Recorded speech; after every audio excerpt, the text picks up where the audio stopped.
విద్యా వ్యవస్థను గాడిలో పెట్టేందుకు అధికారులు ఉపాధ్యాయులు సమన్వయంతో పనిచేయాలన్నారు డిప్యూటీ సీఎం కడియం శ్రీహరి. వరంగల్లో ఉన్నతాధికారులతో సమీక్షించిన ఆయన పాఠశాల విద్యతో పాటు ఇంటర్ విద్యలో చేపట్టాల్సిన సంస్కరణలపై చర్చించారు. బడిబాట కార్యక్రమం ద్వారా సర్కార్ పాఠశాలల్లో విద్యార్థుల ఎన్రోల్మెంట్ పెంచేందుకు చర్యలు తీసుకోవాలన్నారు.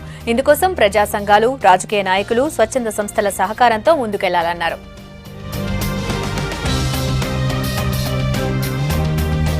గత పాలకుల పుణ్యమాని నూతన తెలంగాణ రాష్ట్రంలో విద్యారంగము అనేక రకాలైన సవాళ్లను ఎదుర్కొంటున్నది.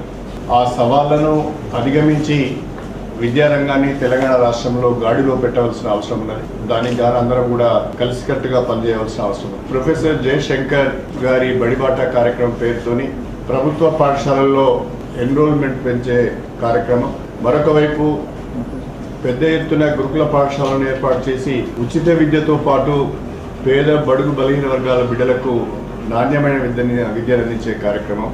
తెలంగాణలో school education, intermediate education, college education, university education కూడా ముందు పటిష్టపరిచి ఆ తర్వాత ఎక్స్పాన్షన్ పోవాలన్న ఆలోచనతోనే ప్రభుత్వం ముందడుగు వేస్తున్న విషయాలు కూడా